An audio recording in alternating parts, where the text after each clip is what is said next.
ان اللہ لا یغفر ان یشرک بہ، بے شک اللہ اس گناہ کو تو کبھی معاف نہیں کرے گا کہ کوئی شخص اس حال میں اللہ کے حضور قیامت کے دن پیش ہوا کہ وہ دنیا میں شرک کرتا ہوا. دنیا میں معاف کر دے گا اگر کسی نے معافی مان لی، یہ آخرت کی بات ہو رہی ہے.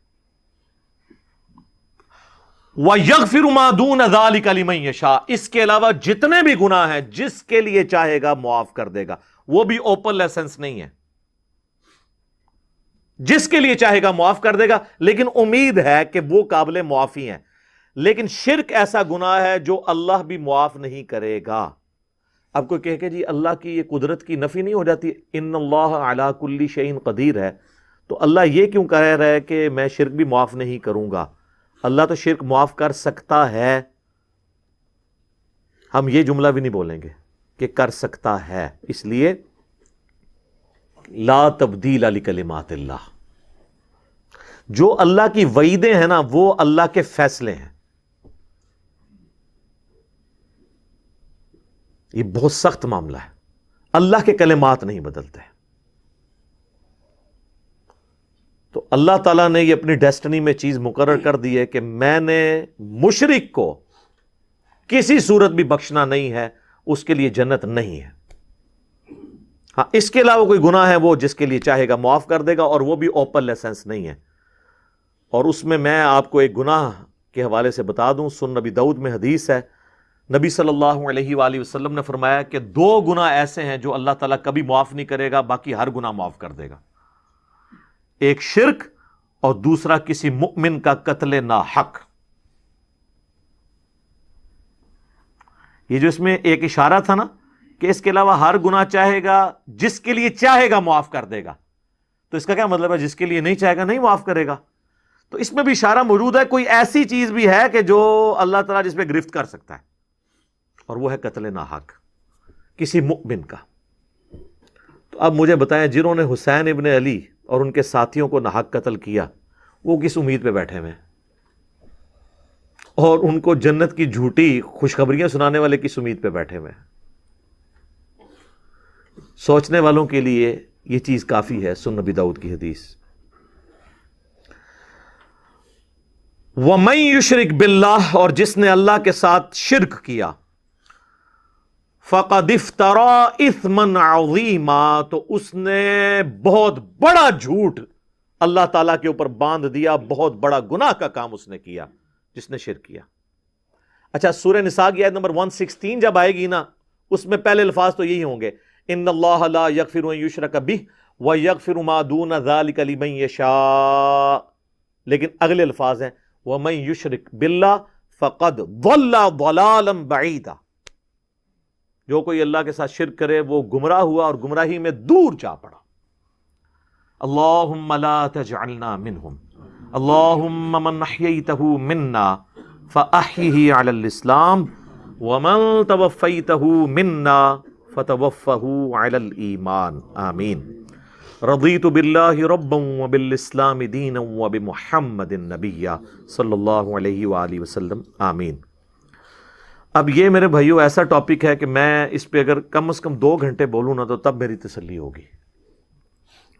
لیکن میں نے چونکہ پچھلی قرآن کلاسز جو 344 لیکچرز میں مکمل ہوئی تھی، ان میں اس آیت کے اوپر آلموسٹ 1.25 گھنٹے کی ویڈیو ریکارڈ کروا دی تھی اسی آیت کے اوپر. مسئلہ نمبر 3 کے نام سے وہ اپلوڈڈ ہے یوٹیوب کے اوپر. دعا صرف اللہ ہی سے، آپ یوٹیوب پہ ویسے بھی لکھیں نا دعا صرف اللہ ہی سے اور علی مرزا، تو وہ ویڈیو کھل جائے گی. اور اس کے بعد بھی کئی ایک لیکچرز وقتاً فوقتاً میں نے ریکارڈ کروائے. وسیلے کے نام پر دھوکہ، مجھے تم سے شرک کا خطرہ نہیں، یہ اکثر آپ سنتے ہیں نا. تخت بلقیس والا واقعہ، موسیٰ اور خضر والا واقعہ علیہم السلام، ہر وہ چیز جسے دھوکہ کر کے نا قبر پرستی یا بابا پرستی یا بابوں سے مانگنا سکھاتے ہیں نا، ایک ایک چیز کے اوپر میں نے الگ سے تسلی کروائی ہے قرآن، بخاری اور مسلم کی روشنی میں الحمدللہ. اب وہ سارے لیکچر جمع کریں تو اس ایک آیت پہ کم از کم 10 گھنٹے گفتگو ہو سکتی ہے، لیکن ٹائم تو متحمل نہیں ہے کہ ہم اتنی ڈیٹیل گفتگو کریں. لیکن چند ایک باتیں تو میں ضرور کروں گا. ایک ریسرچ پیپر میں نے اس کے اوپر لکھ دیا 8 صفحوں کا، آپ اہل سنت پاک .com پہ ڈاؤن لوڈ کریں گے دعا صرف اللہ ہی سے. میں نے اس کا نام توحید، شرک اس طرح کا نہیں رکھا کیونکہ لوگ ان ناموں سے چڑھ جاتے ہیں. میں نے وہ چیز اس کے نام پہ رکھی کہ جس کے اوپر لوگ چڑھے نہ. آپ کسی بھی مسلمان سے، خواہ بریلوی ہو، دیوبندی ہو، اہل حدیث ہو، اہل تشیع ہو، جا کے پوچھیں کہ دعا کس سے کی جاتی ہے تو کیا کہے گا؟ اللہ سے. کوئی آپ کو نکھٹو قسم کا بھی بندہ یہ نہیں کہے گا کہ دعا جو ہے وہ کسی فرشتے سے ہو سکتی ہے، کسی جن سے ہو سکتی ہے، کسی پیغمبر سے ہو سکتی ہے. نہیں جی نہیں، نماز تے اللہ دی پڑھی دی ہے، دعا بھی اللہ کو منگی دی ہے. لیکن حالت یہ ہوگی کہ وہ دعا اللہ سے یہ مانگ رہا ہوگا. نماز میں تو قرآن کی وہ آیت سورۃ الفاتحہ کی 4 نمبر آیت کم از کم 17 رکھتے ہیں جو فرض ہیں روزانہ کی، ان میں 17 دفعہ پڑھتا ہوگا ایاک نعبد و ایاک نستعین. اے اللہ عبادت بھی صرف کریں گے اور مدد بھی صرف تجھی سے مانگیں گے. یہ مدد کون سی؟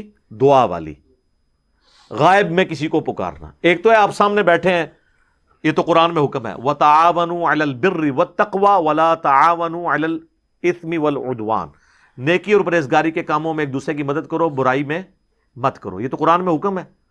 میں آپ کو کہتا ہوں مجھے پانی پلا دیں، آپ مجھے پانی پلاتے ہیں، تو یہ قرآن میں حکم ہے کہ آپ نے اسباب اختیار کرنا ہے. لیکن آپ بغداد شریف میں، اجمیر شریف میں، اور وہاں بھی قبر میں دفن ہیں اور آپ مر چکے ہیں، آخرت کی زندگی میں زندہ ہیں، دنیا کی زندگی سے نکل چکے، اور میں آپ سے کہوں کہ پانی پلا دیں، وہی بات، وہی جملہ ایک فریم آف ریفرنس کے بدلنے سے شرک بن جائے گا، کیونکہ آپ غیر اللہ سے دعا مانگ رہے ہیں. ظاہری اسباب میں تو آپ کافر سے بھی مدد مانگ سکتے ہیں. صحیح بخاری میں موجود ہے نبی علیہ السلام جب فوت ہوئے تو آپ کی زرہ بھی ایک یہودی کے پاس گروی رکھی ہوئی تھی، گندم کے عوض، اناج کے عوض. تو آپ نے یہودی سے بھی مدد لی. بعض لوگ کہتے ہیں جی نبی علیہ السلام نے غزوہ خیبر پر مولا علی سے مدد مانگی. بھئی مولا علی سامنے موجود تھے، وہ جتنے صاحب آپ کے ساتھ تھے وہ رسول اللہ صلی اللہ علیہ وسلم کے مددگار تھے دین کے اعتبار سے. لیکن آپ نے خیبر کے موقع پر اپنے چچا کو، جو آرمی چیف تھے غزوہ بدر اور احد میں، حمزہ بن عبد المطلب، جو کہ اللہ کے شیر ہیں اور سید الشہداء ہیں، المستدرک الحاکم میں حدیث موجود ہے، آپ نے یہ تو نہیں کہا المدد یا حمزہ، امیر حمزہ میری مدد کو پہنچے، کیونکہ وہ فوت ہو چکے تھے. جو سامنے موجود تھے انہیں کو بلانا تھا. تو دو چیزوں کو ہی مکس کرتے ہیں. اچھا مجھے بتائیں بارش کون برساتا ہے؟ اللہ. ڈیوٹی کس کی ہے؟ فرشتوں کی. تو ہم کیا بارش اللہ سے مانگتے ہیں یا فرشتوں سے؟ اللہ سے. فرشتوں سے مانگیں گے تو شرک ہو جائے گا. لہذا یہ پتا چلا کہ اگر ڈیوٹیاں بھی لگی ہوئی ہوں، کہنا نا بزرگوں کی ڈیوٹیاں نے، اللہ دا گلا ڈیوٹی کسی کو نہیں پوری ہوئی. جس مزار دا کہندے نا ڈیوٹی ہے، سارے چرسی پوڈری افیمی اسی مزار تک بیٹھے ہوندے نے، اپنے مزار دے اوتے ڈیوٹی نہیں پوری ہو رہی انہاں کولوں. چلیں ڈیوٹی لگی بھی ہو، پھر بھی آپ پکار نہیں کسی کو سکتے. یہ جھگڑا نہیں ہے کہ مولا علی علیہ السلام مشکل کشا ہیں یا نہیں، شیخ عبد القادر جیلانی رحمۃ اللہ علیہ مشکل کشا ہیں یا نہیں. یہ تو جھگڑا ہی نہیں ہے. جھگڑا یہ ہے کہ اگر یہ ہوں بھی تب بھی مرنے کے بعد، اس دنیا کی زندگی سے جانے کے بعد، آپ ان سے کمیونیکیشن نہیں کر سکتے، نہ کسی فرشتے سے، نہ کسی جن سے، نہ کسی پیغمبر سے. اور اگر آپ ظاہری اسباب کی بات کرتے ہیں تو سب سے بڑا مشکل کشا ظاہری اسباب میں اس کائنات میں انسانوں کے لیے سورج ہے. سورج ختم ہو جائے سارے انسان مر جائیں گے، چاہے کوئی بزرگ ہے یا غیر بزرگ ہے، چاہے مسلمان ہے یا کافر ہے، فارغ. سورج ختم، زمین اپنی نباتات نہیں پیدا کر سکتی فوٹو سنتھسس کے ذریعے جو کرتی ہے. جب زمین اگانا چھوڑ دے گی تو اگر آپ جانور بھی کھائیں گے تو کتنا عرصہ، جس طرح ہمارے حکمران ہمیں کہتے ہیں کہ اگر ٹماٹر مہنگے ہیں تو دہی ڈال لو، تو اگر زمین اگانا چھوڑ دے تو ہم جانور کھائیں گے تو کتنا عرصہ، مچھلیاں کھائیں گے تو کتنا عرصہ، وہ بھی ساری مر جائیں گی ہمارے کھانے سے پہلے ہی. دنیا پہ موسموں کا تبدیل ہونا، ہواؤں کا چلنا، ہر زندہ چیز کی خوراک یہ ایک سورج کے اوپر ڈیپینڈنٹ ہے. تو پھر سب سے بڑا مشکل کشا کون ہوا؟ سورج. آج تک کسی کافر نے بھی کہا المدد یا سورج میری مدد فرمائیے؟ ہمیں کبھی وہم بھی نہیں آتا. سورج کی برکت سے ہی گلیشیئرز کا پانی پگھل کے دریاؤں میں آتا ہے. زمین کے نیچے بھی دریا چلتے ہیں, زمین کے اوپر بھی, جس پانی سے ہم لوگ زندہ ہیں. اور وہ گلیشیئرز تک پانی پہنچنا بھی سورج کی وجہ سے ہے, کیونکہ سورج ویپوریٹ کرتا ہے سمندر کے پانی کو, وہ ہواؤں اور بادلوں کی شکل میں ہم پر بارش کی شکل میں اور پہاڑوں پہ برف کی شکل میں برستی ہے. ورنہ یہ کروڑوں ٹن پانی اگر سمندر سے شفٹ کرنا پڑے اس کا نمک نکال کے گلیشیئر کے اوپر, پوری انسانیت قیامت تک بھی لگی رہے یہ نہیں کر سکتی. جو کہتے ہیں جی خود بخود ہو رہا ہے, اور جو کام کرنے سے نہ ہو وہ خود بخود کیسے ہو سکتا ہے جب تک آپ اس کے پیچھے ڈیوائن سورس نہ مان لیں. God is the only explanation of all the physical phenomena in this universe. خدا ہی وضاحت ہے اس کائنات میں ہونے والے ہر فزیکل فینامنا کے پیچھے, وہ ڈیوائن سورس ہے. ڈیوٹی لگائی ہوئی ہے. 15 ارب سال سے سورج چل رہا ہے, اس میں فیول کون ڈال رہا ہے, اسے کان سے پکڑ کے کون چلا رہا ہے؟ سورج کو خود بھی نہیں پتا کہ وہ کیا کر رہا ہوگا. لیکن سورج کو ہم کیا مشکل کشا مانتے ہیں؟ حالانکہ ساری مشکلیں ہماری وہی حل کر رہا ہے. ہم کہتے ہیں سبب ہے, پھر بھی نہیں پکارتے. اتنے بڑے سبب کو آپ پکار نہیں رہے تو بابے کدھر سے آ گئے؟ بابے تو خود آپ کے نذرانوں پہ چلتے ہیں. کھانا کھا لیں تو انہیں ٹوائلٹ کی ضرورت پڑ جاتی ہے.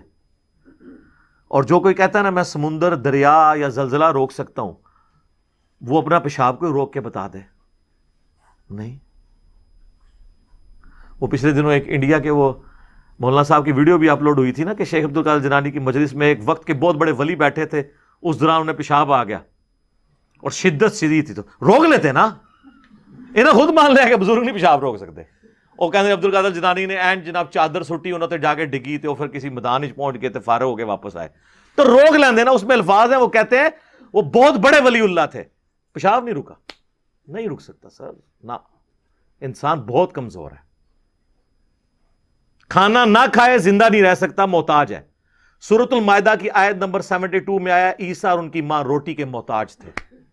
اگر عیسیٰ اولو العزم پیغمبر محتاج ہیں کھانا کھانے کے, اور ان کی ماں سارے بزرگوں سے بڑی بزرگ ولیہ مریم بنت عمران وہ روٹی کی محتاج ہیں, تو بابوں کی کیا اوقات ہے؟ روٹی کے محتاج ہیں, اور روٹی کھا لیں تو نکالنے کے محتاج, نہ نکلے تو پھر پریشانی. سب کچھ اللہ کر رہا ہے. تو میرے بھائی جب یہ اللہ کر رہا ہے, پکارنا اللہ کو ہے. ایاک نعبد و ایاک نستعین. یہ ہمارا مین جھگڑا ہے شرک کے حوالے سے. ہزاروں باتیں ایک طرف, اصل بات یہ ہے کہ اصل شرک ہوا ہے ایاک نستعین میں. عبادت کی کوئی شکل, نماز, روزہ, حج, زکوٰۃ, نذر, نیاز, سب اللہ کے لیے, سب دیتے بھی اللہ کے لیے. بس اصال ثواب کی نیت کرتے ہیں, وہ چھوٹا مسئلہ ہے. ٹھیک ہے, میت کی طرف سے اصال ثواب ہو سکتا ہے. لیکن ایاک نستعین میں مسلمانوں کی اکثریت شرک کر رہی ہوتی ہے. اچھا, نماز میں نہیں کرتی. نماز میں آج تک کسی نے یا علی مدد یا شیخ عبد القادر جیلانی مدد نہیں پڑھا. نماز میں کیا پڑھتے ہیں؟ ایاک نعبد و ایاک نستعین. تو سر مولا علی بھی نمازوں میں اللہ کو پکارتے تھے, نماز کے بعد بھی اللہ کو پکارتے تھے. مولا علی کا ماننے والا وہ ہوگا جو مولا علی کی طرح اللہ ہی کو پکارے,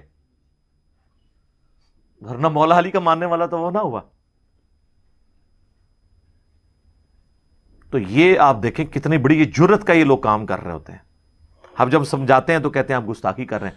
سر جب آپ عیسائیوں کو سمجھاتے ہیں نا کہ حضرت عیسیٰ ابن مریم اللہ کے بیٹے نہیں ہیں, تو عیسائی بھی یہی سمجھتے ہیں آپ حضرت عیسیٰ کی گستاخی کر رہے ہیں. اور قرآن میں تو بہت سخت بات آئی ہے. سورہ المائدہ کی آیت نمبر 17 میں لَقَدْ كَفَرَ الَّذِينَ قَالُوا إِنَّ اللَّهَ هُوَ الْمَسِيحُ ابْنُ مریم. بے شک وہ لوگ کفر کر رہے ہیں جو یہ کہہ رہے ہیں کہ عیسیٰ ابن مریم ہی اللہ ہیں. اس کے بعد کتنے سخت الفاظ ہیں. قل, اے نبی تم فرماؤ, فَمَن يَمْلِكُ مِنَ اللَّهِ شَيْئًا, اللہ کا کوئی کیا بگاڑ لے گا, ان اراد ان یہلک المسیح ابن مریم وامہ ومن فی الارض جمیعا, کہ اگر اللہ ارادہ کرے کہ عیسیٰ ابن مریم اور ان کی ماں کو اور ساری مخلوق کو ہلاک کر دے, اللہ کا کوئی کیا بگاڑ سکتا ہے؟ اچھا شرک کیا عیسائیوں نے، مثال دے دی عیسیٰ ابن مریم کی توحید کے لیے، لہذا بابوں کی مثال آئے گی سر، عیسیٰ سے بڑا تو کوئی بابا نہیں ہے. وجیہن فی الدنیا والآخرہ ومن المقربین، سورہ آل عمران آیت نمبر 45. اور 5 اولو العزم پیغمبر جو سورۃ الاحزاب میں سورہ شورى میں آئے، محمد رسول اللہ، ابراہیم علیہ السلام، موسیٰ علیہ السلام، نوح علیہ السلام اور عیسیٰ علیہ السلام، ان میں سے ایک ہیں عیسیٰ ابن مریم. اور اللہ فرما رہا ہے اللہ کا کوئی کیا بگاڑ لے گا اگر اللہ عیسیٰ اور اس کی ماں اور سب لوگوں کو ہلاک کر دے. وَلِلَّهِ مُلْكُ السَّمَاوَاتِ وَالْأَرْضِ، بادشاہت تو آسمانوں اور زمین کی اللہ کی ہے. وَمَا بَيْنَهُمَا، اور جو کچھ اس کے درمیان ہے اس کا مالک بھی اللہ ہے. يَخْلُقُ مَا يَشَاءُ، جو چاہتا ہے پیدا کرتا ہے. عیسیٰ کو بھی اس نے پیدا کیا، یہ اس کی مخلوق ہے، دیٹس آل، جس طرح اور مخلوقات ہیں. واللہ علی کل شیء قدیر، اور اللہ تعالیٰ ہر چیز کے اوپر قادر ہے. سر کس لیول پہ جا کے آپ کو اللہ سمجھائے، کس لیول کے اوپر جا کے؟ توحید کا معاملہ بہت سینسٹیو ہے. میں اکثر ایک جملہ بولتا ہوں، شرک is the most sensitive issue in the sight of اللہ. اللہ کے حضور شرک سے زیادہ کوئی حساس معاملہ نہیں ہے. اس لیے تو یہ آیت آئی ہے کہ اللہ نے ہر گناہ معاف کر دینا لیکن یہ معاف نہیں کرنا. لیکن سر ایک خوشخبری بھی ہے، سورۃ الفرقان کی آیت نمبر 70 میں آیا کہ اگر کوئی شرک سے دنیا کی زندگی میں توبہ کر لے ہم اس کے گناہوں کو بھی نیکیوں سے بدل دیں گے. سبحان اللہ وبحمدہ، سبحان اللہ وبحمدہ، سبحان اللہ العظیم، عدد خلقہ ورضا نفسہ وزنۃ عرشہ ومداد کلماتہ. یعنی اللہ اس کو یہ بھی لکھے گا کہ اتنا عرصہ تو نے شرک کیا ہے، ہن پہلے این سال نیکیاں کر، تو ایڈا گاڑا گناہ سی، انہوں ختم کرنے ٹائم چاہیے. اللہ کہتا ہے تو توبہ کر لے، میں اس گناہ کو بھی نیکی کے برابر تول لوں گا، ایک بار میری طرف آ جا.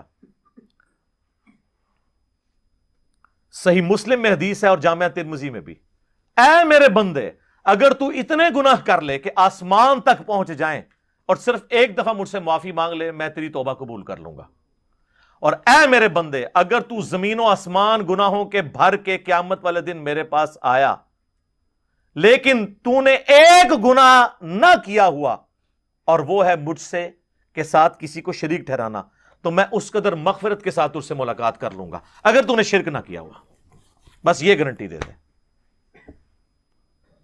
ایک تو موٹا موٹا شرک ہے نا، ویسے تو خواہش نفس کو بھی شرک کہا گیا. افرائیت من اتخذ الہہ ہوا، بھلا اس شخص کو دیکھا جس نے اپنی خواہش نفس کو اپنا خدا بنا لیا.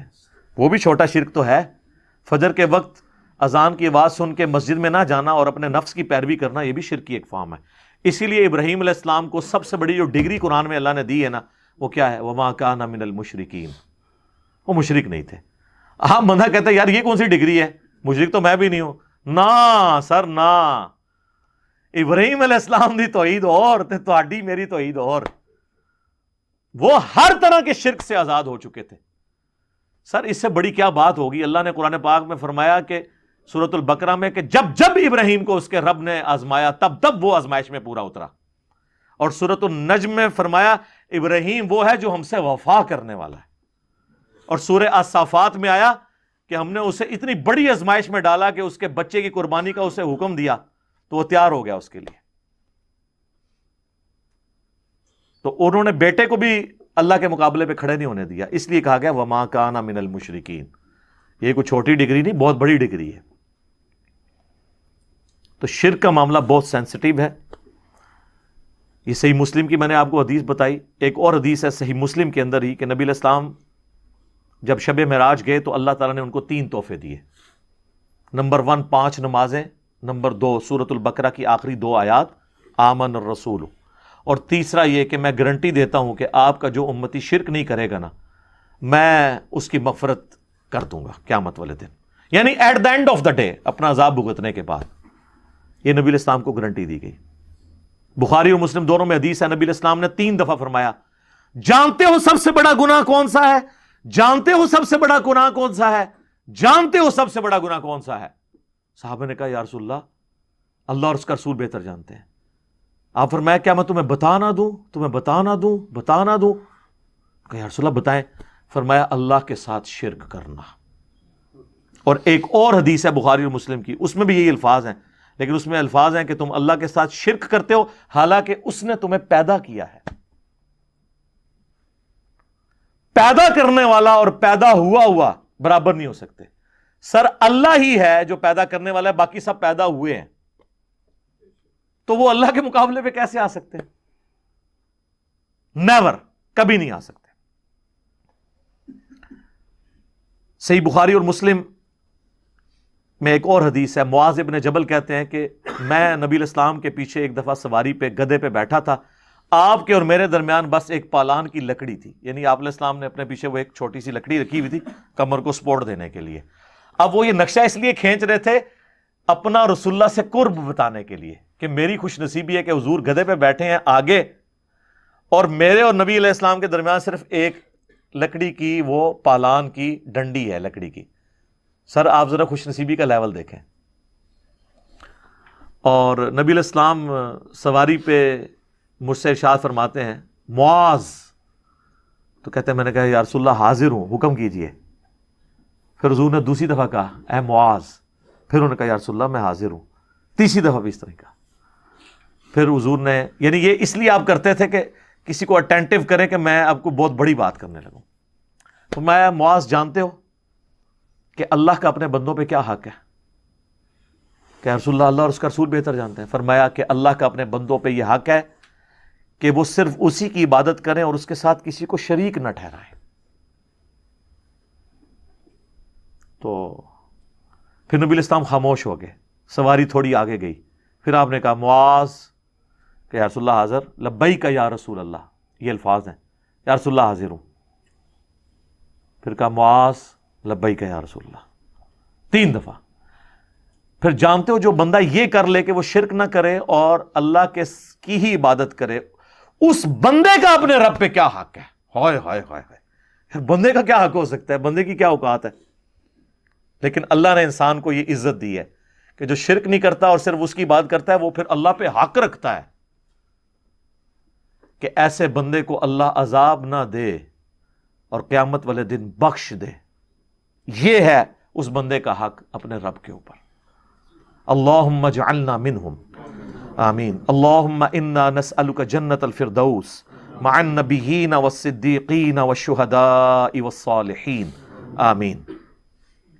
یہ اس بندے کا حق ہو جائے گا۔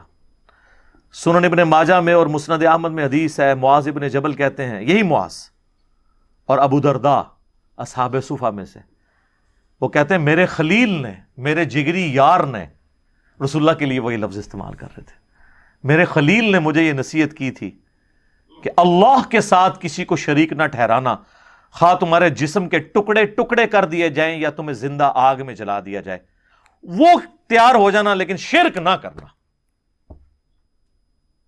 اچھا مسلمان بڑے کانفیڈنٹ ہیں، وہ کہتے ہیں نہیں ہم تو کوئی بھی شرک نہیں کرتا، شرک سے مک گیا جی، وہ میری ذرا ویڈیو ویکھو، مکے ہے ایک قبروں تے آ کے ہندو پہ سجدے کر دینے۔ علی اللہ جو شیعہ کا ایک گروہ ہے نصیریہ شام میں، وہ کوئی ہندوؤں میں سے نکلا ہوا ہے؟ شیعہ میں سے نکلا ہے نا۔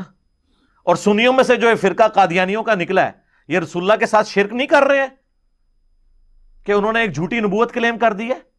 یہ کوئی آسمان سے تو نہیں نازل ہوئے، یہ پہلے حنفی تھا نا غلام احمد قادیانی دجال۔ تو اگر شرک ختم ہو چکا ہے تو یہ کہاں سے ٹپک پڑے ہیں؟ پھر تصوف میں حلولیہ جو اللہ کے لیے حلول کا عقیدہ رکھتے ہیں، کشف المحجوب میں علی بن عثمان حجویری نے خود لکھا ہے کہ وہ گمراہ لوگ ہیں جو کہتے ہیں اللہ ہمارے اندر آ جاتا ہے، تو یہ شرک کر رہے ہیں۔ تو شرک اگر ختم ہوا ہوتا تو یہ سب لوگ ویسے ہی لکھتے رہے۔ یہ بہت سینسٹیو معاملہ ہے۔ تو اس میں بنیادی بات وہی ہے، ایاک نعبد و ایاک نستعین۔ اچھا حالانکہ یہ اللہ سے مدد مانگنا بھی عبادت ہی ہے، لیکن رسول اللہ صلی اللہ علیہ وآلہ وسلم نے اور اللہ تعالیٰ نے اس کو الگ سے مینشن کیا ہے۔ اللہ نے تو کیا نا ایاک نعبد و ایاک نستعین، حالانکہ نعبدو میں دعا شامل تھی، لیکن اللہ کو پتا تھا زیادہ شرک اس میں ہونا ہے، اس لیے مزید اس کو نکھارتے ہوئے اللہ کر دیا کہ دعا بھی صرف اسی سے کرنی ہے۔ ہو سکتا ہے عبادت کی وجہ سے لوگ کہتے ہیں سیدھے اللہ دی نماز پڑھنا ہے نا جی، جب ہم سب جاتے ہیں کہ یار دعا بھی اللہ سے کرنی ہے تو کہتے ہیں نہیں یہ جو حکم ہے عبادت ہے، لیکن اللہ نے اس کو علیحدہ کیا نستعین۔ اور جامعہ ترمذی میں حدیث ہے، نبی اسلام نے فرمایا الدعاء هو العبادہ، دعا ہی عبادت ہے. یعنی عبادت کی اعلیٰ شکل کیا ہے؟ دعا، ایاک نستعین. پھر آپ نے کہا کہ اللہ بھی تو قرآن میں فرماتا ہے. نبی علیہ السلام نے اپنی بات کی دلیل میں قرآن کی آیت پڑھی سورہ المؤمن کی، جسے سورہ غافر بھی کہتے ہیں، آیت نمبر 60. ادعونی استجب لکم، اے میرے بندو مجھ سے مانگو میں تمہاری دعا کو قبول کروں گا. ان الذین یستکبرون عن عبادتی سیدخلون جہنم داخرین، اے میرے بندو مجھ سے مانگو میں تمہاری دعا قبول کروں گا، بے شک جو لوگ مجھ سے دعا کرنے میں تکبر کرتے ہیں اور مجھ سے نہیں مانگتے، میں انہیں ذلیل و خوار کر کے دوزخ میں داخل کروں گا. یعنی اللہ تعالیٰ فرما رہا ہے، ذکر ہوا کہ مجھ سے دعا کرو میں قبول کروں گا، اور اسی آیت میں کہہ دیا کہ جو میری عبادت سے تکبر کرتے ہیں انہیں میں ذلیل و خوار کروں گا. یعنی دعا کو خود عبادت کہا اللہ نے، اور رسول اللہ صلی اللہ علیہ وسلم نے اس کو مزید ایکسپلین کر دیا اپنی اس حدیث سے، الدعاء هو العبادہ، اور ساتھ یہ آیت پڑھ دی. اب آپ کو کس طرح اور سمجھائیں کہ نبی الاسلام کس طرح کھول کھول کے باتوں کو ارشاد فرمایا کرتے تھے. ایک تو وہ آیت ہے سورۃ الانعام کی آیت نمبر 88، جس میں اللہ تعالی نے آلموسٹ بائی نیم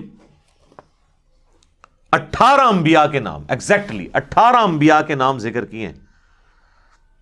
قرآن میں انبیاء کرام کے ناموں کا سب سے بڑا گلدستہ جو ہے نا وہ سورۃ الانعام کی وہ آیت ہے 88 نمبر، اور اس کے ساتھ ایڈجسنٹ. تو 88 آیت میں جا کر 18 انبیاء کا بائی نیم ذکر کر کے آخر میں اللہ تعالیٰ نے اپنا فتویٰ سنایا ہے،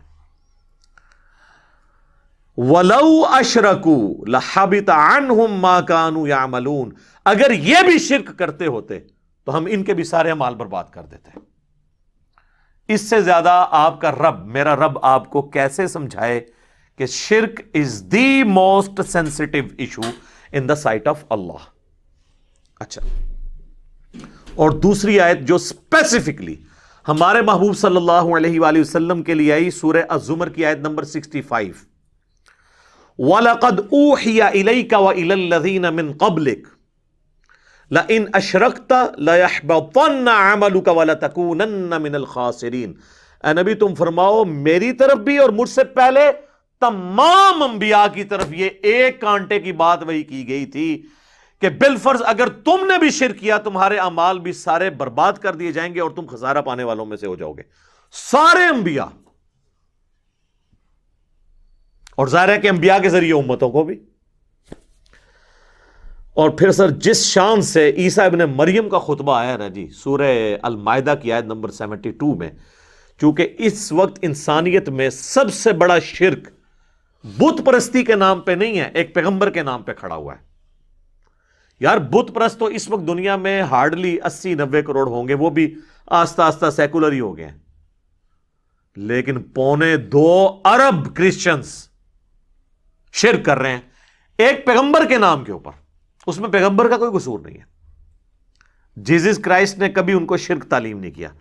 تو اللہ تعالیٰ نے کرسچنز کو سمجھانے کے لیے اور عیسیٰ ابن مریم کی صفائی کے لیے، ان کی طرف سے صفائی پیش کرنے کے لیے قرآن حکیم میں سورۃ المائدہ کی آیت نمبر 72 میں ارشاد فرمایا، لَقَدْ كَفَرَ الَّذِينَ قَالُوا إِنَّ اللَّهَ هُوَ الْمَسِيحُ ابْنُ مریم، بے شک وہ لوگ کھلا کفر کر رہے ہیں جو کہتے ہیں کہ اللہ ہی عیسیٰ ابن مریم ہے. نعوذ باللہ. یہ پروٹیسٹنٹ کا یہ عقیدہ ہے کہ اللہ عیسیٰ کی شکل میں دنیا میں اترا ہے. آگے چل کر 73 نمبر آیت میں اللہ تعالیٰ نے کیتھولک کی بھی نفی کی ہے، لَقَدْ كَفَرَ الَّذِينَ قَالُوا إِنَّ اللَّهَ ثَالِثُ ثَلَاثَةٍ، بے شک وہ بھی کھلا کفر کر رہے ہیں جو کہہ رہے ہیں 3 خداؤں میں سے ایک ہے اللہ، یعنی گاڈ دا ہولی فادر، اور جبرائیل دا ہولی گوسٹ، اور عیسیٰ ابن مریم دا ہولی سن. نبی علیہ السلام کے مبارک زمانے میں حضرت مریم کو ٹرینٹی میں شامل کیا گیا تھا. آج کی جو عیسائیت ہے اس میں حضرت مریم کو نکال کے حضرت جبرائیل کو ڈال دیا انہوں نے. بہرحال اللہ نے کہا یہ کفر ہے.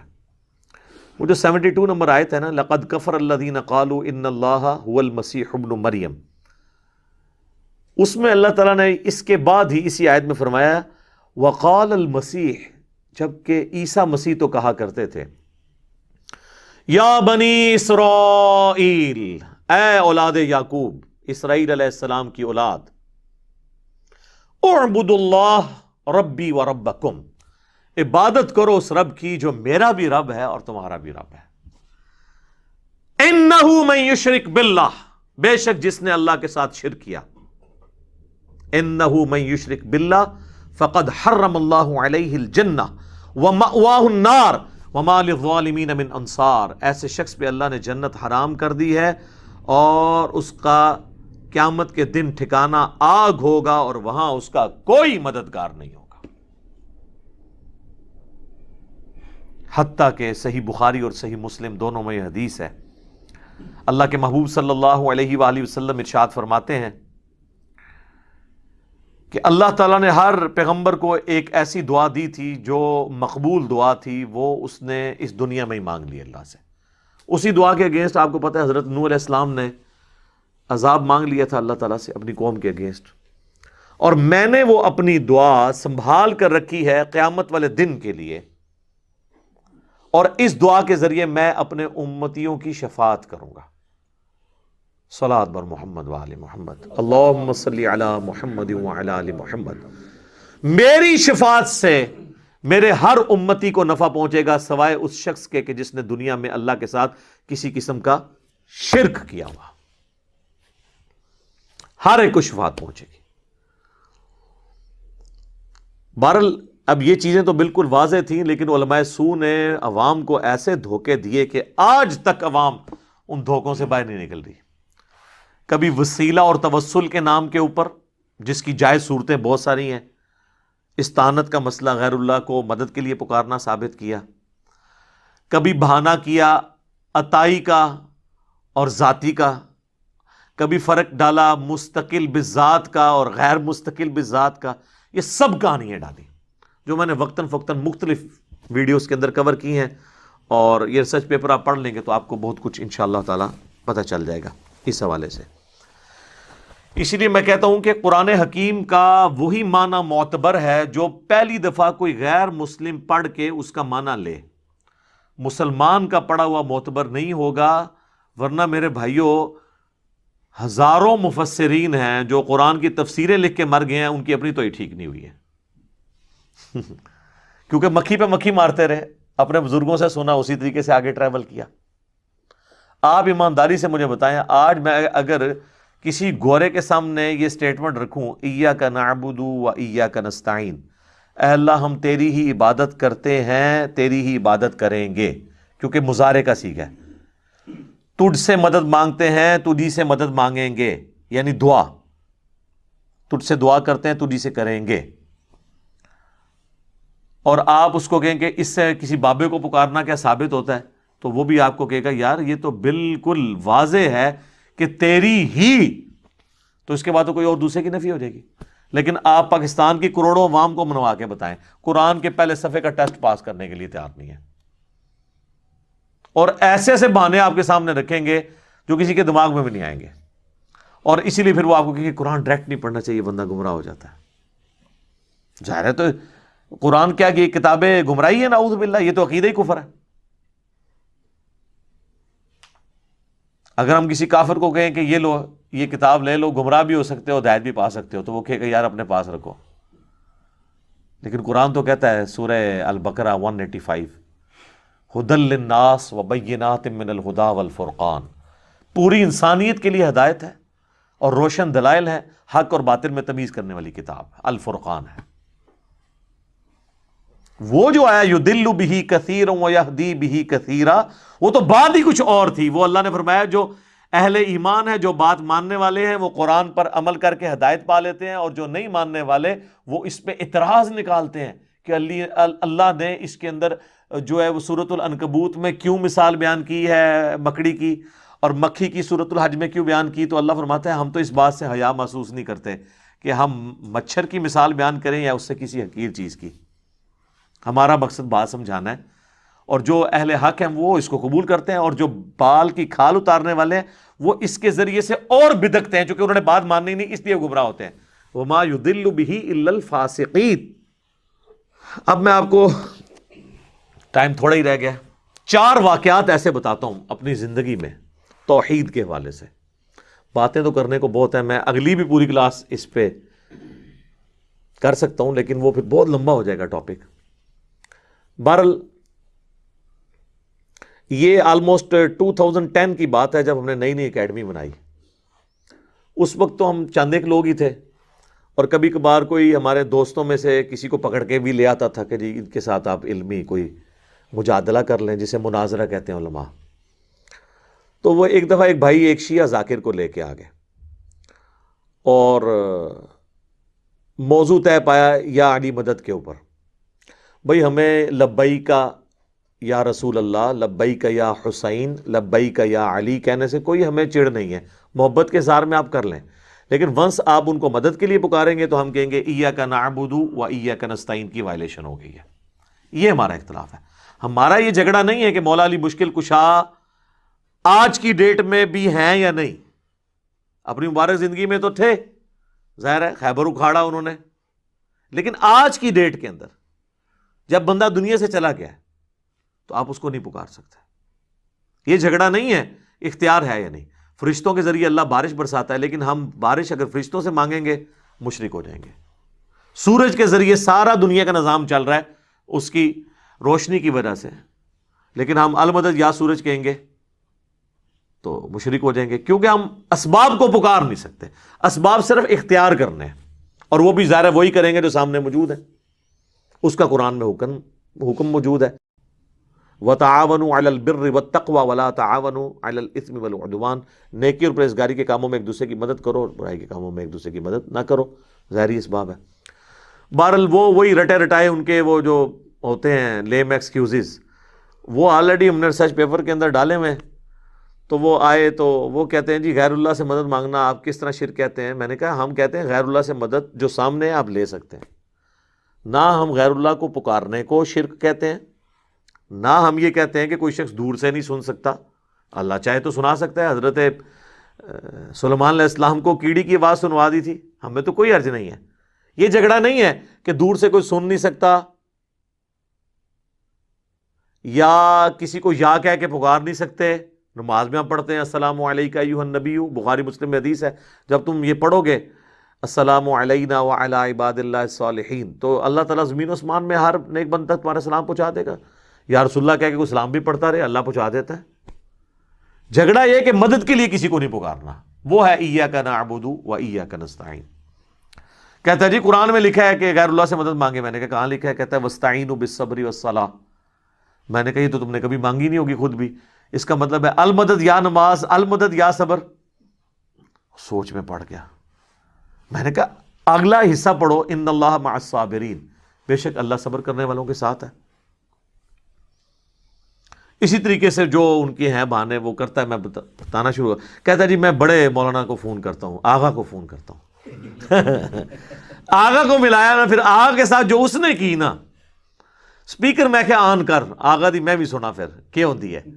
وہ آغا نے بھی پہلے یہی آیت پڑھی واستعینوا بالصبر والصلاۃ. وہ کہتے ہیں آغا یہ جو کہڑی غیر اللہ کی مدد ثابت ہوتی ہے، حالانکہ تھوڑی دیر پہلے وہ بھی اس سے سبب ثابت کر رہا تھا. وہ جو بات کرتا جائے، تو میرے ساتھ چونکہ بات کر چکا تھا، اینڈ پہ یہ حال ہوا اس کا. انہوں نے کہا جی یہ تو ہمارے پاس تو کوئی، ہمارے بڑوں کے پاس جواب ہی نہیں. میں نے کہا جواب تو ہوتا ہے جب کوئی مسئلہ ہو. یہ تو بالکل واضح ہے ایک چیز توحید کے معاملے میں. تو یہ ایک میری زندگی میں ایک اچھے واقعات میں سے ایک واقعہ. ایک دوسرا واقعہ میں آپ کو سناتا ہوں. یہ آلموسٹ بات ہے 2012 کی. ہم لوگ I-10 کی مسجد میں نماز ان دنوں پڑھتے تھے، دارالاسلام مسجد اہل حدیث کی، اور پاس ہمارا ایک مکان ہم نے کرائے پہ لیا تھا، بیچلرز رہتے تھے ہم. تو وہاں پہ ایک شیعہ عالم تھے، محقق عالم، ذاکر نہیں عالم، فوت ہو گئے ہم، اللہ تعالیٰ ان کی مغفرت کرے. بڑا ان کے ساتھ میرا اچھا ایک تعلق تھا، شجاع عباس صاحب. تو انہوں نے مجھے اپنے گھر بلایا کہ جی آئیں افطار وغیرہ ہمارے ساتھ کر لیں. میں نے کہا ٹھیک ہے. 2-3 دوستوں کے ساتھ وہاں 7-8 ہمارے بھائی بیٹھے ہوئے تھے جو اہل تشیع مکتب سے تھے. تو کہنے لگے انجینئر صاحب آپ بڑی مدلل گفتگو کرتے ہیں، اور توحید کے معاملے میں آپ کے ساتھ ایگری کرتا ہوں، میں بھی صرف اللہ ہی کو پکارتا ہوں، لیکن آپ یہ نہ کہا کریں کہ یا علی مدد شرک ہے. آپ یہ کہا کریں کہ یہ بھی جائز ہے، لیکن بہتر ہے کہ اللہ کو پکارا جائے. میں نے کہا یار توحید کے اوپر تو کمپرومائز نہیں ہو سکتا. حسین ابن علی نے گردن کٹائی ہے تو توحید کے لیے. ہمارے محبوب صلی اللہ علیہ وآلہ وسلم نے اگر تکلیف اٹھائی ہیں اور سارے نبیوں نے وہ توحید کو اسٹیبلش کرنے کے لیے.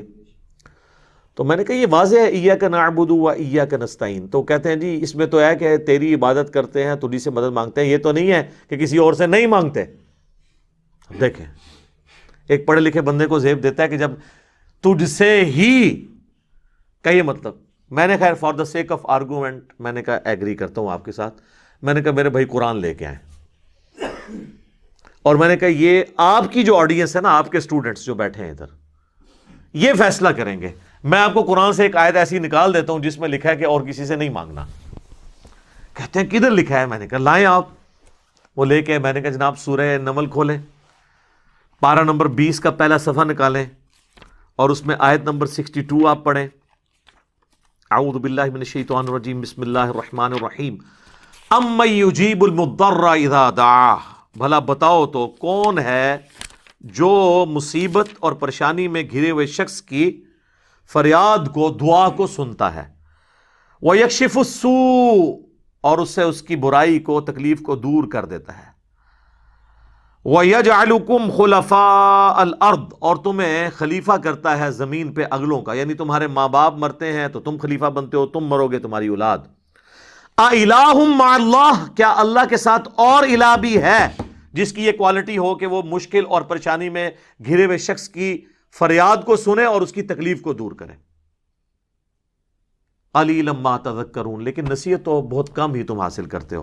تو میں نے کہا کہ اللہ تعالیٰ نے اس میں فرما دیا ہے کہ اللہ کے سوا اگر کسی اور ہستی کے بارے میں یہ تمہارا عقیدہ ہے نا کہ وہ تمہاری تکلیف دور کرتی ہے اور دعا کو سنتی ہے, تو گویا وہ الہ ہے تمہارا دوسرا, جعلی الہ تم نے بنایا ہوا ہے. چاہے کوئی پیغمبر ہو, فرشتہ ہو, جن ہو, بزرگ ہو یا بابا ہو, وہ گویا آپ نے الہ بنا لیا. میں نے کہا جی بتائیں, یہ میں نے ترجمہ ٹھیک کیا. ماشاءاللہ ان کو فارسی بھی آتی تھی, عربی بھی آتی تھی, انگلش بھی آتی تھی, اردو بھی. بیسیکلی وہ انڈین کشمیر کے رہنے والے تھے. تو کہتے ہیں جی یہ ترجمہ تو آپ کا ٹھیک ہے, لیکن میں نے کہا لیکن نہیں, آپ عوام سے فیصلہ کرواتے ہیں. لیکن تو اب ختم ہو گیا نا. آیت کے بعد جب ایک واضح بینات میں سے کوئی چیز آ جائے, وہاں جتنے بیٹھے تھے ان کا جی یہ سب آپ کی بات جو ہے نا 100% ٹھیک ہے. اس میں بالکل واضح موجود ہے کہ آپ نے کسی اور کو نہیں پکارنا. تو اگر کوئی کہتا ہے یا شیخ عبد القادر جیلانی المدد نعوذ باللہ, تو وہ گویا حضرت عبد القادر جیلانی کو الہ مان رہا ہے. قرآن یہ کہہ رہا ہے. ہاں المدد کے بغیر کہتا رہے قیامت تک کہتا رہے, کوئی نہیں سننی کسی نے, نہ کسی نے جواب دینا ہے. سورۃ الاحقاف میں آیا کہ جن ہستیوں کو تم پکار رہے ہو نا, نہ تو وہ تمہاری آواز سنتے ہیں, الٹا قیامت والے دن تمہارے دشمن بن جائیں گے. اور اس طرح کا ٹاپک قرآن پاک میں کئی جگہ ہے. تو ٹھیک ہے آپ لگے رہے, کوئی فرق نہیں پڑنا. المدد نہ بولیں. ویسے آپ جتنے مرضی نعرے لگانے ہیں, جس کے مرضی لگائیں, وہ آپ مجھے بھی پکارتے رہے دنیا میں کہیں بیٹھ کے, مجھے بھی نہیں پتہ چلنا, نہ آپ کو میں نے کوئی جواب دینا ہے. لیکن جیسے ہی آپ کہیں گے نا المدد, میری فریاد رسی کو پہنچے, میری تکلیف دور کر دیں, سر پھر یہ معاملہ شرک میں چلا جائے گا. خواہ کسی مرے ہوئے کو پکاریں, خواہ کسی ایسے زندہ کو پکاریں جسے آپ سامنے دیکھ نہیں رہے یا اس سے کمیونیکیٹ نہیں کر رہے. ایک تو آپ فون پہ کمیونیکیٹ کر لیں, وہ پھر اسباب میں آ جائے گا, وہ بالکل ٹھیک ہو جائے گا. ایک تیسرا واقعہ آپ کو سناتے ہیں. یہ بات ہے 2012 ہی کی. ہمارے آفس میں ایک کولیگ تھے, ہم دوسرے کسی آفس میں گئے تو ہم دونوں, تو وہاں پہ ایک دعوت اسلامی کے بھائی تھے, وہاں پہ امامت کرواتے تھے. تو انہوں نے دیکھا ہمیں جب سنت کے مطابق رفع الیدین سے نماز پڑھتے ہوئے, تو انہوں نے کہا یہ نجدی کی طرح ہیں, یہ کون سے نجدی ہیں جو ہمارے پیچھے نماز پڑھتے ہیں. حالانکہ اہل حدیث کے نزدیک تو بریلویوں کے پیچھے نماز نہیں ہوتی, بریلویوں کے نزدیک ان کے پیچھے نماز نہیں ہوتی. تو اسی وجہ سے ان کے دل میں ہمارے لیے نرم گوشہ پیدا ہوا. کرتے کرتے انہوں نے ہمیں اپنے گھر دعوت پہ بلا لیا, اور ہم نے موقع غنیمت جانا. ان دنوں ہمیں شوق تھا کہ چلیں لوگوں سے بات کریں. تو گئے تو اسی نیت سے کہ ان کو توحید کی بات کریں گے. اس نے آگے سے جال حق نکال لی مفتی احمد یار خان نعیمی صاحب کی, جو ہم نے 1994 میں پڑھی ہوئی تھی. اس جال حق میں جتنے شیطانی وسوسے ہیں نا توحید کے خلاف, ان سب کا جواب اس پمفلٹ دعا صرف اللہ ہی سے میں موجود ہے. اچھا, وہ جناب گفتگو ہوتے ہوتے کہتا جی قرآن سے کوئی ایسی آیت بتائیں جس میں اللہ تعالیٰ نے نبیوں سے مانگنے کو منع کیا ہو. میں نے کہا جی موجود ہے. کہتا جی کدھر؟ میں نے کہا سورۃ المائدہ کی آیت نمبر 75. مل مسیح ابن مریم الا رسول، عیسیٰ ابن مریم تو نہیں تھے مگر ایک رسول ہی. قد خلت من قبلہ الرسل، اور ان سے پہلے بھی کئی رسول گزرے ہیں. وَأُمُّهُ صِدِّیقَہ، اور ان کی ماں سچی عورت تھی. بیٹا اولو العزم پیغمبر، 5 پیغمبروں میں سے محمد رسول اللہ، ابراہیم خلیل اللہ، موسیٰ کلیم اللہ اور نوح صفی اللہ اور عیسیٰ روح اللہ. یہ 5 اولو العزم پیغمبر ہیں جو سورہ الشورى اور سورۃ الاحزاب میں اللہ نے بتائے ہیں. کوئی پیغمبر ان کے لیول کا نہیں ہے. ان میں سے ایک عیسیٰ ابن مریم ہے. اولو العزم پیغمبر اور ماں اولیاء کی سردار، پیغمبر کی ماں. کون سا ولی اس کا مقابلہ کر سکتا ہے؟ جس کو اللہ تعالیٰ نے چن لیا، آل عمران کو، ان کے نام پہ صورت ہے. ان کے والدہ نے منت مانی تھی نا کہ مجھے ایک بیٹا ملے تو ہیکل سلمانی، ٹیمپل آف سلیمان کی خدمت کے لیے میں اسے وہاں کے لیے وقف کر دوں گی، وہ مجاور ہوگا وہاں کا اور وہ درگاہ چلائے گا. درگاہ یعنی یہ وہ پیری مریدی والی درگاہ نہیں، توحید والی. جس طرح ہماری بھی یہ دار ارکم ہے، ہم اسے اکیڈمی بھی کہتے ہیں، اور یہ ہماری خانقاہ بھی ہے جہاں پہ ہم توحید کی دعوت پیش کرتے ہیں. تو لیکن وہ بیٹی پیدا ہوئی. اللہ نے کہا کہ کوئی بیٹا بھی اس بیٹی جیسا نہیں ہوگا جو ہم نے تجھے بیٹی دی ہے. کیوں کہ اس سے آگے اولاد کو ہم، اور حضرت مریم خود جان والوں کے لیے نشانی بنی ہے کیونکہ وہ بغیر خاوند کے ان کو اولاد ہوئی ہے. اس حوالے سے حضرت مریم خود بھی ایک پوری انسانیت کے لیے نشانی ہے اللہ کی. پیغمبر نہیں تھی لیکن بہت بڑی اللہ کی نشانی ہے. یہ 3 ہی بندے ہیں، حضرت آدم، سیدہ مریم اور عیسیٰ ابن مریم، جن کے ساتھ یہ یونیک کیس ہے. آدم کے نہ ماں نہ باپ، اور حضرت مریم کو بغیر خاوند کے اولاد، اور حضرت عیسیٰ علیہ السلام کی ماں تھی، باپ کوئی نہیں تھا. اس حوالے سے ان تینوں کی کوئی اور آپ مثال نہیں پیش کر سکتے. تو دونوں آگے اللہ فرماتا ہے کان یاکلان الطعام، دونوں کھانا کھانے کے محتاج تھے. میں نے کہا دیکھ لو، اللہ تعالیٰ کہہ رہا ہے وہ بھی محتاج تھے. اور کس کے؟ روٹی کے. اب آپ نے کہنا ہے پیغمبر روٹی کا محتاج ہو گیا، پھر روٹی کا مرتبہ زیادہ ہو گیا. یہی کہانیاں کرا دینا. اچھا جی، وہ اگر چڑیا اڑ سکتی ہے تو بزرگ کیوں نہیں اڑ سکتے؟ تو اڑے نا یار، دکھائیں اڑ کے. تو اگلی بات ہے کہ بزرگوں کے ماننے والے تو چڑیا سے افضل ہے نا، اشرف المخلوقات ہے نا، تو ماننے والے کو اڑ کے دکھا دے تو ہم کہہ دیں گے ٹھیک ہے، ورنہ آپ چڑیا سے بھی گئے گزرے ہیں، چڑیا اڑ سکتی ہے. یار چڑیا کو اللہ نے کیپیبلٹی دی ہے، انسان کو نہیں دی ہے. اس سے افضلیت غیر افضلیت کا کیا فرق پڑتا ہے؟ تو اللہ فرماتا ہے روٹی کھانے کے محتاج سے. انظر کیف نبین لہم الآیات، تم دیکھو ہم اپنی آیات کس طرح کھول کر بیان کرتے ہیں. ثم انظر، پھر تم ان کی طرف دیکھو، انا یؤفکون، یہ کہاں گرے جاتے ہیں. اللہ فرماتا ہے اس سے زیادہ میں کیسے سمجھاؤں کہ روٹی کا محتاج کوئی ہو اور اس کو یہ مشکل کشا بنائے بیٹھے ہیں. دیکھو ہم آیات کھول کے بیان کرتے ہیں اور ان کا گیر الٹا ہی لگا ہوا ہے. اگلی بات، قل اتعبدون من دون اللہ، اے نبی ان کرسچن سے کہو اللہ کو چھوڑ کر عیسیٰ اور ان کی ماں، ان کو تم ان کی عبادت کر رہے ہو. ما لا یملک لکم ضرا ولا نفعا، جو نہ مالک ہیں تمہارے کسی نقصان کے نہ کسی نفع کے. میں نے کہا دیکھ لو یہاں پہ آ گیا. کہتا ہے تو ہم تو نبی الاسلام کی یا بزرگوں کی عبادت نہیں کرتے، یہاں تو آیا تھا عبادت کرتے ہو ایسے کی. تو عیسائیوں کو اللہ نے اس لیے کہا ہے کہ وہ عبادت کرتے تھے. ہم تو نبی الاسلام کو اللہ کا بندہ مانتے ہیں اور نماز میں عبدہ و رسولہ پڑھتے ہیں. میں نے کہا نا، پرانیاں گلاں، پرانے بہانے، پرانے بزرگ. اگے پڑھ، ما لا یملک لکم ضرا ولا نفعا، عیسیٰ اور ان کی ماں نہ تمہارے کسی نفع کے مالک ہے نہ نقصان کے. میں نے کہا عبادت کرنا چھوڑ، نہ کر عبادت. اللہ تو یہ کہہ رہا ہے کہ عیسیٰ مشکل کشا ہے ہی نہیں، ان کی ماں ہے ہی نہیں، نہ وہ کسی کو نفع دے سکتے ہیں نہ نقصان. ساتھ ہی چپ کر گیا وہ بندہ. کیوں کہ جال حق میں صرف پہلے وسوسے کا جواب تھا، دوسرے کا ان کے پاس بھی نہیں تھا. اس لیے اس نے بڑے کانفیڈنس سے جواب دے دیا کہ میں فوراً کہا.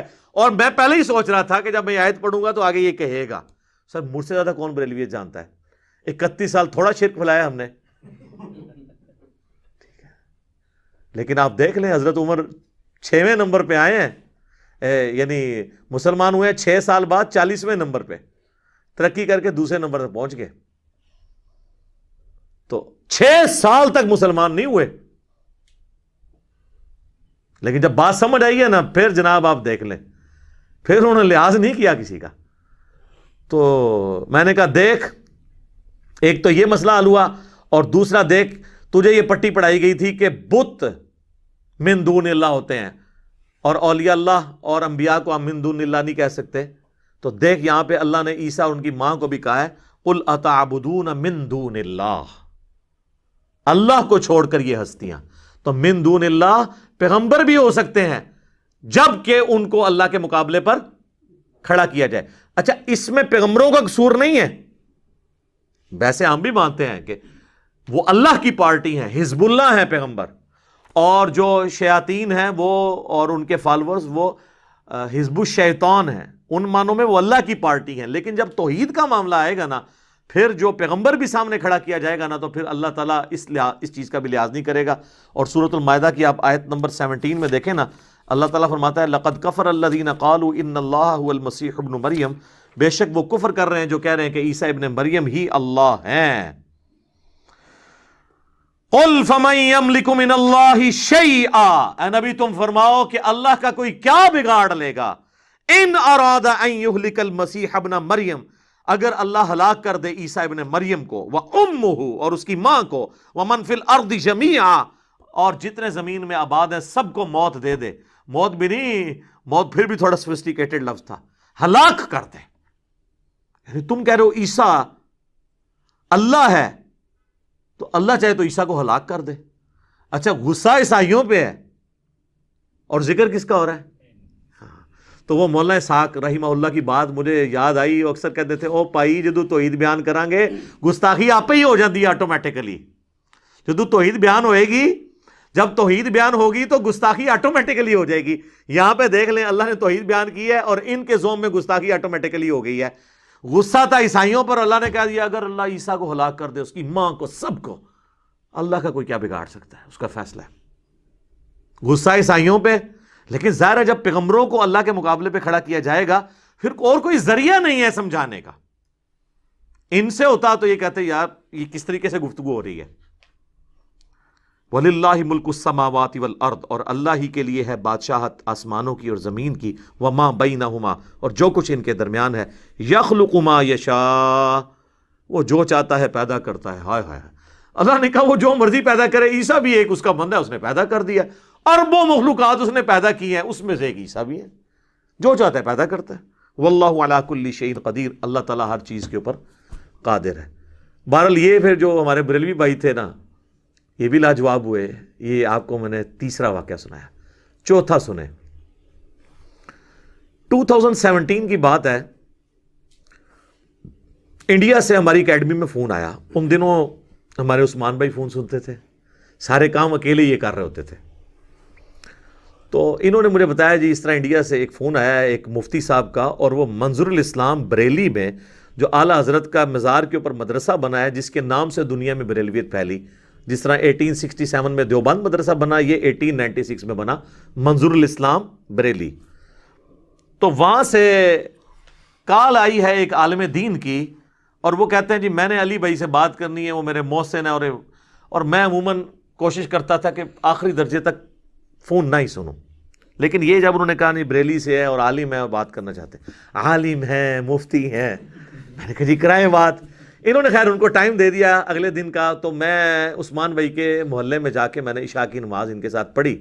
عشاء کی نماز کے بعد فون آ گیا ان کا، اتنی دعائیں دے رہے تھے وہ، اور کہتے ہیں کہ میں یعنی سینکڑوں اسٹوڈنٹس کا استاد ہوں اور میں مدرسے میں پڑھاتا رہا ہوں اور میں نے منزل اسلام سے ڈگری لی ہوئی ہے. آپ کے ایک مفلٹ نے مجھے مسلمان کر دیا صحیح معنوں میں. میں نے کہا کون سا؟ کہتے ہیں دعا صرف اللہ ہی سے. میں نے کہا یہ آپ نے، کہتے ہیں وہ آپ کا میں نے کلپ ایک سنا تھا، اس میں آپ کہہ رہے تھے کہ یہ آپ پڑھیں، تو میں نے ڈاؤن لوڈ کر کے اسے پڑھا تو مجھے پتا چلا کہ سب سے بڑے شرک کے نمبرداری دنیا میں عام ہے. عالم ہو کر کہتا ہے کہ میں نے پھر اکتفا نہیں کیا، کہتا ہے میں نے 30-35 علماء کو اپنے گھر کھانے پہ بلایا. اور کہا کہ ایک ضروری بات ڈسکس کرنی ہے. ان کے سامنے میں نے پمفلٹ شروع سے لے کے آخر تک پڑھ دیا, جس طرح کہ حضرت جعفر طیار نے نجاشی کے دربار میں سورہ مریم پڑھ کے تو توحید بیان کی تھی.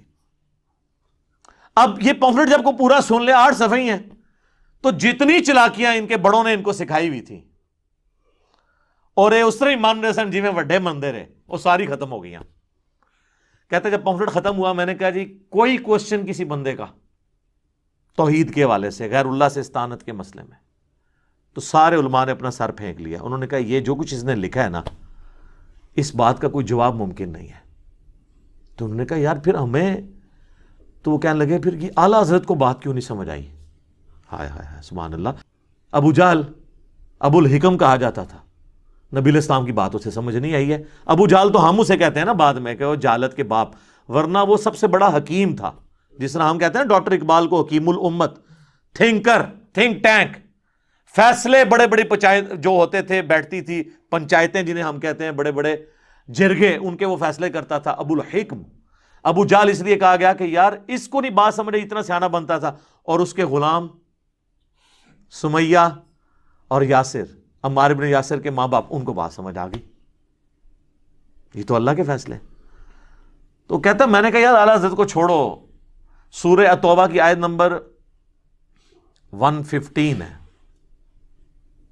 کہ اللہ تعالیٰ اس وقت تک موت نہیں دیتا جب تک کہ ایک دفعہ حق واضح نہ کر دے. ہر شخص کی زندگی میں یہ موقع آنا ہے, تو تم پہ آئے تم قبول کرو. تو وہ لاجواب تو ہو گئے, لیکن آئیں بائیں شائع کرنا شروع ہو گئے. انہوں نے کہا یار اگر ہم یہ کریں گے تو یہ تو ہمیں یہاں سے نکال دیں گے, اور ہمارا تو ہمیں کون مسجد میں رکھے گا. اہل حدیث کے پاس جائیں گے وہ بھی ہمیں قبول نہیں کریں گے. سب سے بڑا مسئلہ یہی ہے. اچھا خیر, وہ بڑا کہہ رہا تھا کہ یہ بہت زبردست چیز ہے اور ہم یہاں پہ دعوت کا کام کر رہے ہیں. مجھے صرف ایک کوشچن کا آنسر نہیں مل رہا تھا کہ بھئی اس کو کیسے ہدایت مل گئی. میں نے کہا یار تم بھی تو مولوی تھے, تم نے اپنی نوکری کی فکر نہیں کی ہے. کہنے لگا جی میں تو نوکری کرتا نہیں ہوں, میرا تو فرنیچر کا بزنس ہے. ہاں, تو اس لیے مجھے آخرت کی فکر اپنی تھی. اگر میں بھی مسجد یا کا وہ والا ہوتا, وہ والنٹیئرلی پڑھاتا تھا بچوں کو. تو کہتا ہے میں اس سے کماتا نہیں ہوں, میرا اپنا بزنس ہے, میں اس سے کھاتا پیتا ہوں, مجھے کوئی پرواہ نہیں, کوئی مجھے مدرسے سے نکال دے تو میری روٹی تو نہیں بند ہونی.